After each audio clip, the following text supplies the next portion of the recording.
안녕하십니까. 저는 경희대학교 종교시민문화연구소 연구단장인 서동훈입니다. 네, 반갑습니다. 저희 연구 주제는 포스트 팬데믹 시대 종교 거버넌스 패러다임 연구입니다. 생태의 심의를 위한 인문학 성찰이라고 제가 제목을 이제 좀 바꿨는데요. 한마디로 말씀드리면 어떻게 하면 지금 지구 위기 시대, 지구 온난화 시대에 종교인들이 생태 시민이 되도록 촉진하고 그 종교인들이 갖고 있는 생태 의식을 좀 더 여러 종교, 특히 뭐 기독교, 불교, 여러 다른 종교 안에 있는 생태 사상들이 어떤 것이 있는지 발굴해서 그런 사람들끼리 서로 만나게 해주고 또 그런 생태 사상들이 정치인들에게 어떻게 영향을 미쳐서 서로 협력 관계를 이루어서 바람직한 생태 정책을 펼칠 수 있는지에 대한 모색을 하는 과제입니다. 그래서 이제 그런 연구를 쭉 해왔는데요. 저희 연구소는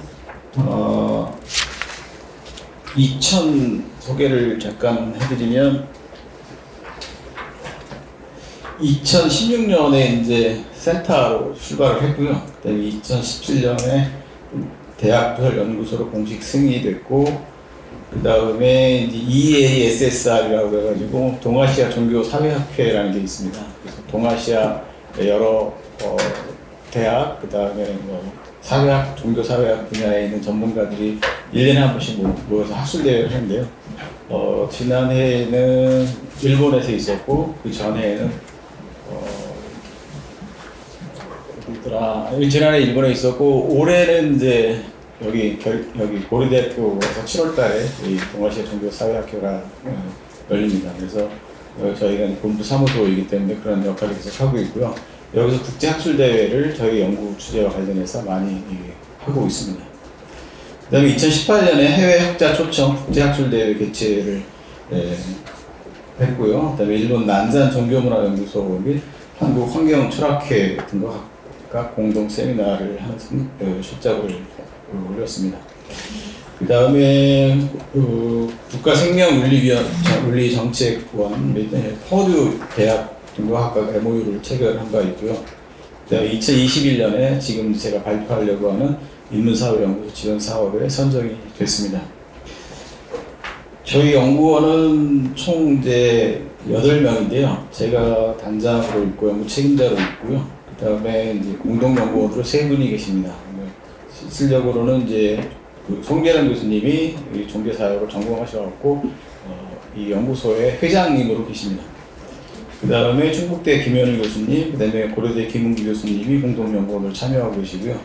그 다음에 강영철 선생님, 불교학 전공자시고, 김정만 선생님은 이제 종교학 전공자, 유광 선생님도 종교학 전공자, 그 다음에 김영경 선생님은 이제 정치학 전공하신 분인데, 이제 저희 연구소에 있다가 얼마 전에 고려대 연구소로 왔습니다. 연구소는 기억이 안 나는데, 이렇게 해서 총 8명이 이제 연구를 하고 있고요. 행정지원 조교 2명, 박사급 연구 2명, 그 다음에 간사 1명, 이렇게 해서 총 11명이 연구를 진행 중에 있습니다. 초창기에 좀 어려움이 있었지만 학교에서 대응 자금을 이제 주는 거는 이제 그건 문제가 없는데 연구소 추가 공간이 좀 어려움이 있었습니다. 그래서 9월달까지 2021년 9월달까지 뭔가 결정이 됐었어야 되는데 그게 예정대로 안 돼가지고 좀 고민이 있었는데 어쨌든 연구소 공간을 마련했고요. 그다음에 전공 교양 강좌 개설을 저희 연구하는 거를 바탕으로 해서 일반 시민들에게 좀 홍보도 하고 결과를 보고를 해야 되는데 이것도 좀 지연됐는데 이제 올해 이제 저희 연구원 중에 한 명이 이 대학에서 강의를 하게 됐습니다. 그다음에 뭐 전담 행정직원 채용은 계속해서 이제 1년, 2년 단위로 바뀌어가고 있고요. 이런 연구원들이 같이 각 분야에서 각자 자기 역할을 하면서 연구를 수행해 오고 있습니다. 왜 종교 거버넌스인가? 어떻게 새로운 패러다임을 만들 수 있을 것인가? 라고 하는 물음이 이제 근본 물음인데요. 이제 거를 이야기하기 전에 조금 간단하게 설명드리면 그런 차원에서 생각하시면 쉽게 이해될 수 있을 거라 생각합니다. 그러니까 코로나 그 19가 퍼지게 된 계기가 한국에서는 어떤 특정 종교인들이 단체로 모여서 뭔가 종교 행사를 해가지고 많이 퍼지게 됐잖아요. 그 이후에 정부와 종교 단체와 이렇게 뭐 갈등도 있고 정부 입장에서는 왜 정부 하는 행정 지침에 안 따르지 하고 굉장히 불만을 표시했고 그 사람들은 종교의 자유를 허용하지 않는다라는 차원에서 굉장히 반발을 했던 적이 있었습니다. 근데 우리나라에서만 있었던 게 아니라 미국에서도 있었고 프랑스에도 있었고 프랑스 같은 경우는 카톨릭 단체에서 우리가 너희들이 뭐라 그래도 우리는 미사를 지른다 라고 하는 식으로 이렇게 나왔는데 이렇게 종교 단체와 정부 기관 사이에 갈등이 꽤 많이 있습니다. 이게 왜 그런가 그런 거를 좀 좁히고 좀 종교 단체와 정부 사이에 좀 더 합리적인 대화가 가능할 수 있지 않을까 그런 생각을 해가지고 그런 접점을 찾고자 하는 게 저희 연구의 출발인데 지금까지는 종교와 그 국가는 굉장히 서로 이질적인 종교는 세속적인 일에 관여하지 않고 저세상적인 일이라든가 뭐 개인의 구원이라든가 개인의 해탈에만 관심을 가져야 된다라는 주장을 펼치는 분이 있는가 하면 뭐 그런 종교인들도 있고 정부 정책 위반자들도 생태 정책이라든가 여러 가지 정책 위반하는 데 있어서 종교인들의 의지라든가 종교인들의 어떤 의제 뭐 이런 것에 별로 관심이 없고 이렇게 종교인들과 이제 대립하는 경향이 있었단 말이죠. 그래서 저희는 생태론이라고 하는 각 종교가 가지고 있는 나름대로의 합리적 설명 방식, 이 위기를 극복할 수 있는 나름의 각 종교의 나름의 합리적 설명 방식을 발굴해내서 그들 사이에 어떤 차이가 있는지, 뭐 대순진리회라든가 뭐 무슨 뭐 통일교라든가 기타 여러 그 종교들 사이에 그 서로 잘 모르는 그런 생태론을 같은 것들을 서로 만나서 비교하게 해주고 그래서 서로 소통하게 해주고 어떤 차이가 있는지 서로 연구하는 작업을 저희들이 매개 하려고 그동안 많이 노력을 했습니다. 그리고 이제 그게 이제 1단계까지의 기본적인 과제였고 2단계에서는 그럼 이런 정책을 국회 차원에서나 뭐 정부 차원에서 어떤 식으로 받아들일 수가 있는지 그런 거를 이제 고민하는데 근본적인 문제는 그렇습니다. 우리가 생태 위기 상황에서 나도 좀 뭔가 기여를 하고 싶어 라고 생각을 하지만 혼자 이렇게 한다고 해도 이게 뭐 효과가 있을까라는 생각도 들기도 하고 또 혼자 하기 쉽지 않은 경우도 많이 있습니다. 그런데 종교단체는 예를 들면 기독교에서 뭐 하나님이 이렇게 성경에 말씀하셨다. 생태 정책을 위해서 뭐 환경 문제를 위해서 이렇게 노력하라고 우리에게 의무를 부여하셨다라고 하는 공감대가 이루어지고 그런 것이 이제 확인이 되면 그분들이 더 실천력이 되게 클 수 있거든요. 그래서 저희는 그런 아이디어에 착목해서 그분들이 갖고 있는 그런 생태 정책에 대해서 좀 연구를 하고 비교해 보려고 했습니다. 핵심적으로는 그런 인구가 적지 않다라는 데 있죠. 굉장히 많습니다.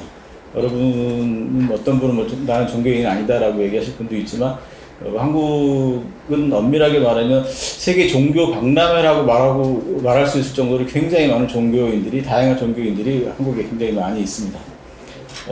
그래서 인구의 44%가 이제 명목적으로 한국의 종교 인구라고 말할 수 있는데 이분들이 보통 정부나 다른 일반인들이 생각하는 것처럼 비이성적인 거다 뭐 그렇게 생각하는 게 아니라 이분들이 나름대로 합리적 행동을 할 수 있는 근거를 우리가 발견해서 그 사람들이 이렇게 행동할 수 있도록 도와준다고 한다면 굉장히 긍정적 시너지 효과를 거둘 수 있다는 생각이 든다는 거죠. 그런 차원에서 종교인과 종교성이 굉장히 우리가 좀 종교성에 주목할 필요가 있고 그런 관점에서 이런 그 연구의 토대가 이게 확실하다고 하는 것을 좀 말씀드리고요. 그 다음에 뭐 그 이외에도 이슬람이라든가 우리가 지금 잘 모르고 있는 다른 종교인들도 굉장히 많이 유입되고 있는 상황이어서 그런 사람들과의 뭐 갈등이라든가 이런 것들을 완화시키려면 그 이슬람 문화에 대해서도 공부할 필요가 있고 또 각 종교와 종교 사이의 대화도 굉장히 필요하다라는 생각, 인식이 이 연구의 바탕에 있습니다. 그리고 크게는 이제 지금 좀 말씀드린 것처럼 체계적 조직만의 가능성이 굉장히 크거든요. 종교인들 단체가 그분들이 시민으로 연대를 해서 그분들이 행동을 한다고 한다면 굉장히 많은 또 효과를 발휘할 수 있다라는 생각이 듭니다. 지금 어떤 특정 목사님이 광화문에서 나오는 집회 같은 거는 좀 예외적인 경우이지만, 만약에 정말 그런 종교인들이 합리적인 토대와 합리적인 세계관을 가지고 그런 주장을 정부 정책을 위반하는 데 펼친다고 한다면 굉장히 큰 효과를 거둘 수 있다는 생각입니다. 그래서 정치적 차원이 아니라 어떤 특정 정당과 관계한 것이 아니라 정책적 차원에서 국가와 종교 관계의 바람직한 관계를 모색하는 것이 이제 저희 연구의 중점 주제라고 할 수 있습니다. 그래서 여태까지는 종교의 그런 것들이 별로 그렇게 주목받지 못했는데, 그런 것들을 발굴해서 정치, 경제, 사회, 문화적 공공단문의 종교의 차별을 증대시키는 것이 중요한 연구 과제라고 할 수 있겠습니다. 시민사회 구성원으로서 종교의 역할을 정립하고자 합니다.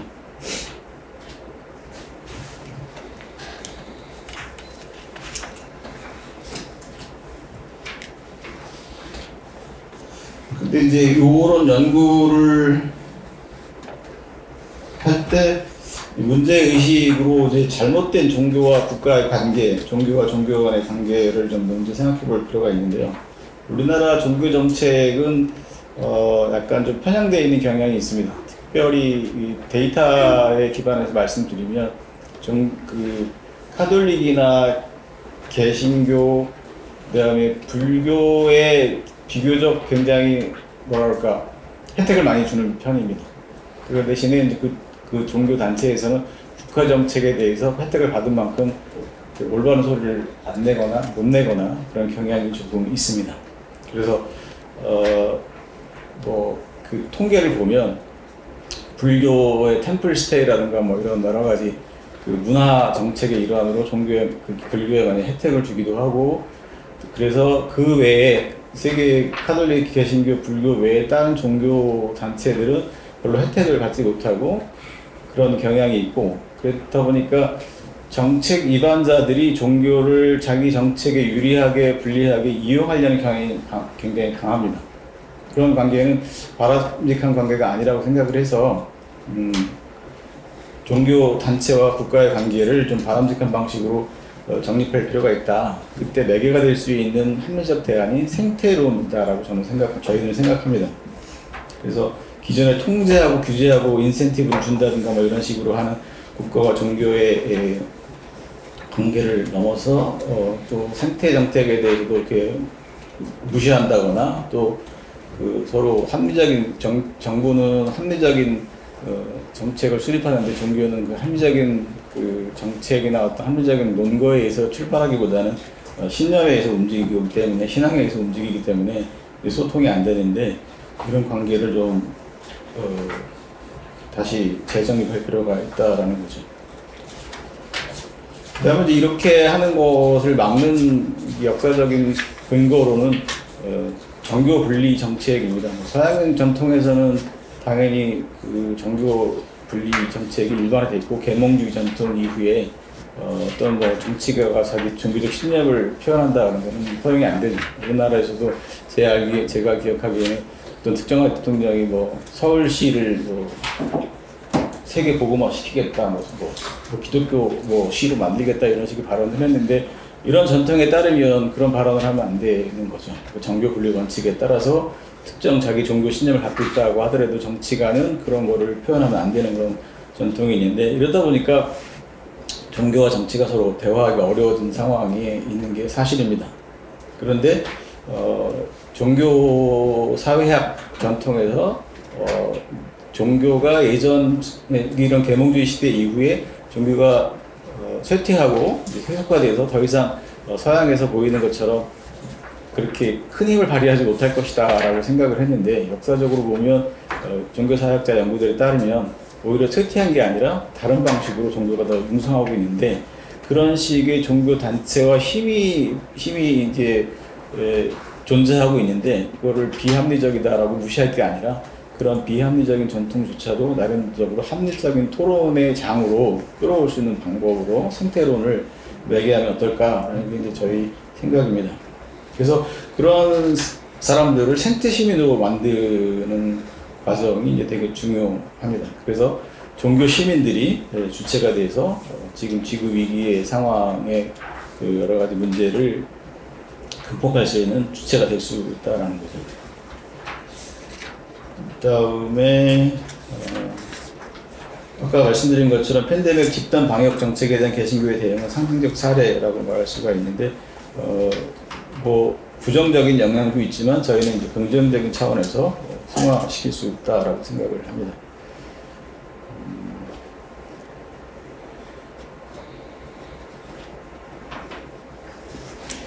이 정도가 이제 저희가 얘기하고 싶은 거고요. 그 다음에 이제 1단계 총 6년 중에서 1단계 3년 연구를 저희가 마무리했는데요.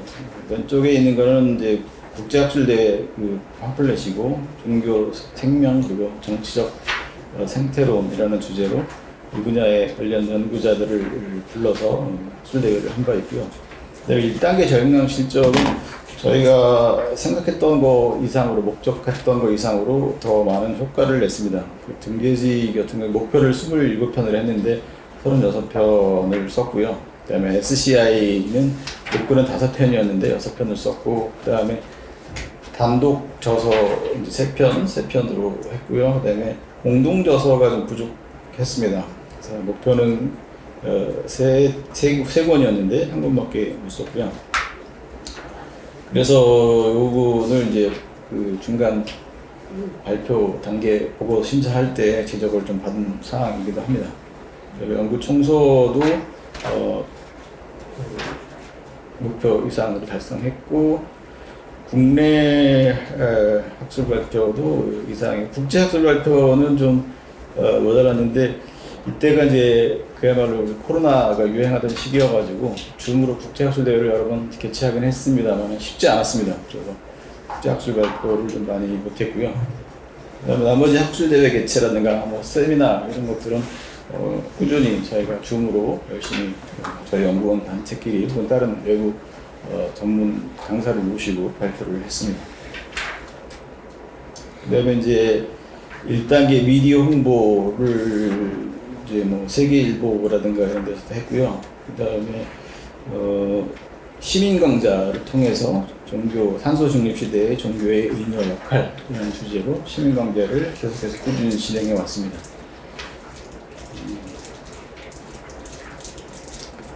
그 다음에 연구 사업 대중화 마찬가지로 시민 강좌를 줌 형태로 지속해 왔고, 그 다음에 현장에 가서 또 직접 도서관이나 이런 데 가서 강의를 진행해 왔습니다.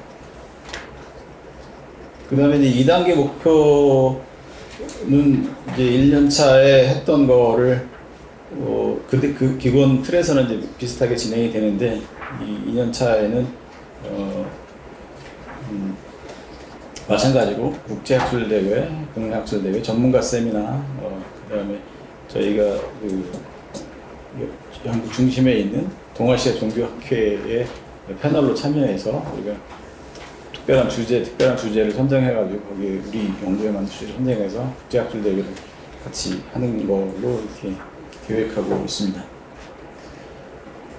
네, 종교 건버넌스의 법제화, 동물권을 중심으로가 이제 2단계 목표 이제 설정인데요. 생태적 시민윤리 법제화 관련해서 해외 사례 수집 및 분석하는 게 이제 과제고요. 정보 관계자 및 입법 관계자, 시민단체 초청, 정책관대회 개최를 하려고 합니다. 1단계에서도 이미 한번 한 적이 있는데 그냥 우리 세미나 형식으로 한번 하긴 했는데, 이제 문재인 정부 시절에 환경부 차관을 했던 분을 모셔가지고 그분이 여태까지 한국에서 환경 정책이라든가 독일에서 유학을 하셨더라고요. 독일의 환경 정책이라든가 이런 걸 소개해 주셔가지고 어떻게 하면 더 그런 연구 관계를 만들어갈 수 있을지 많이 도움을 받았습니다. 그 다음에 국제학술대회 개최, 동물권과 종교의 대화, 동물의 권리라든가 이런 거에 대해서 각 종교들은 어떻게 생각하는지 이런 것들을 좀 더 발굴해서 연구하려고 하고 있고요. 국가생명윤리정책원과 동물실험윤리 관련 공동학술대회도 준비하고 있습니다. 그리고 얼마 전에 동물연대죠. 거기 소장님으로 계시는 분이 이제 저희와 초청 포럼에 와가지고 발표를 해주셨는데, 거기는 주로 이제 유기견이라든가 유기동물을 이렇게 구조해가지고 보살피고 이러는 걸 중점적으로 하더라고요. 근데 그 얘기를 들어보면 굉장히 생각보다 심각하게 생명에 대해서, 동물에 대해서 한국 사회가 이렇게 민감하지 않고 그걸 무시하고 살고 있다는 걸 많이 배웠습니다. 그래서 그런 것들을 좀 더 전면화시켜서 이런 동물의 그 생명, 그 다음에 생명 전체에 대한 경외, 생명 전체에 대한 존중, 이런 것 관련해서 연구를 계속해서 진행하고 있습니다. 그 다음에 이제 후속 연구사업 수립 준비인데요. 저희가 계속 이런 연구사업과 연장선상에서 나중에는 이제 인간의 몸 혹은 유기체라는 주제와 연관해서 더 이런 연구를 좀 더 심화시키면 좋지 않겠냐라는 생각을 하고 있고, 자체적으로 이런 준비 연구를 또 진행하고 있기도 합니다. 그 다음에 존 템플턴 파운데이션에서 거기 지원을 해가지고 뭔가 지원 사업을 따낼 수 있지 않을까 하고 고민하고 있습니다. 이때는 이제 그 허류 대학에 있는 또 유명한 종교사회학 교수님이 계시는데 그분하고 같이 연계해서 참여하려고 생각 중에 있습니다. 연구소 성장 전략은 해외 기관과 공동 연구를 좀 많이 진행하고 하려고 하고 있습니다.